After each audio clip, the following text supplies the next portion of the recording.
Be ready on the count of 3, 2, 1, start.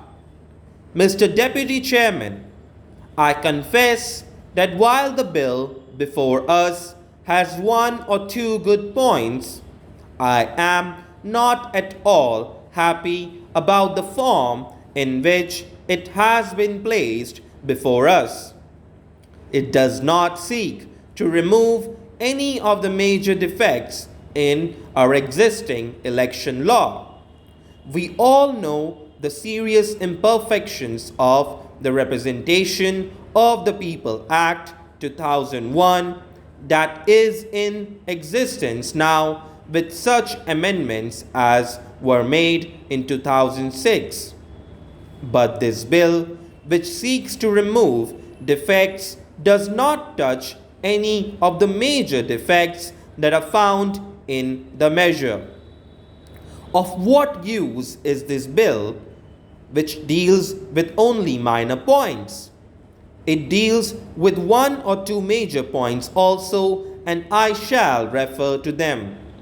But, by and large, the bill is of a minor character, and I do not think any harm would have been done if the government had waited 1 or 2 years more, studied the report of the Election Commission, and given us time also to study it, and then had come with a final decision with regard to the amendments that should be made in the existing Act.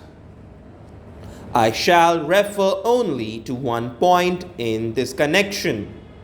In the Act of 2001, as it was before it was amended in 2006, election expenses meant all expenses incurred in connection with the election of the candidate, whether authorized by him or his election agent or not.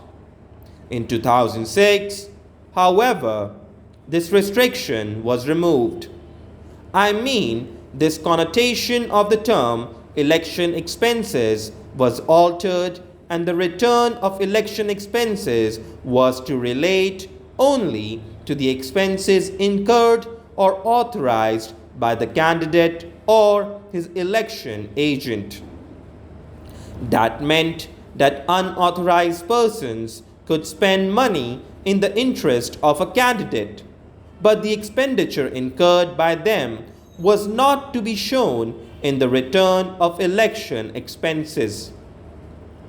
If the limit prescribed in the rules is to have no meaning, or if it is to be of such a character as not to limit the maximum expenditure that can be incurred in connection with the election, it is obvious that the wealthy will always stand a better chance in a contest than a meritorious candidate who is poor.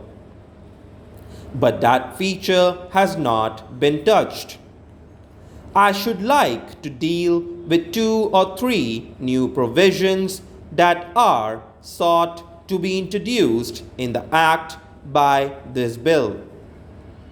The Law Minister, while explaining the provisions of this bill, referred only to Clause 8 of the bill, which deals with the question of ordinary residence of a person.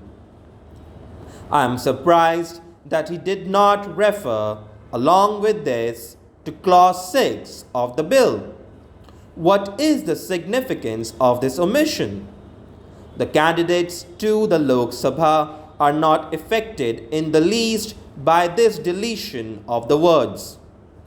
Under the law as it stands at present, a man who is qualified to be a candidate in a particular state by virtue of his registration as a voter in that state can seek election to the Lok Sabha from any other state and from any constituency in the country.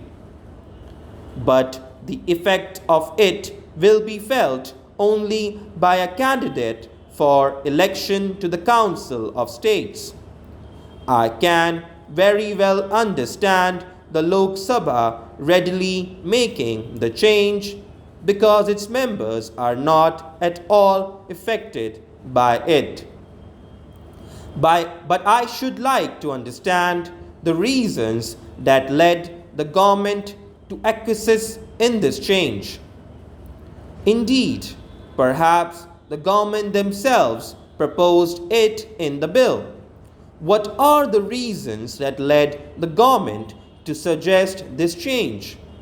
What harm would be done if the name of a man is entered in two constituencies in two different states? It is obvious that he cannot vote in two different states at the same time. The last point that I come to is regarding the amendment of Section 118 of the Representation of the People Act 2001, that is, Clause 36 of the bill, as passed by the Lok Sabha.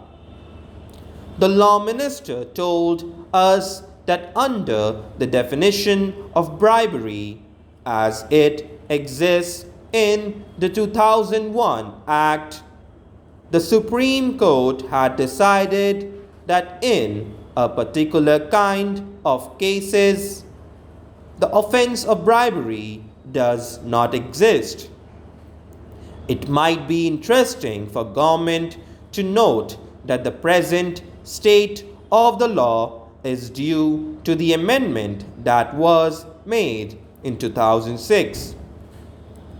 Till that time, sir, corrupt practices were divided into two categories: major corrupt practices and minor corrupt practices, and the receipt of a gratification, that is, a bribe, was a minor corrupt practice which could make the election tribunal declare the election of a returned candidate to be void under certain circumstances. Government themselves did away with that section which dealt with minor corrupt practices in detail.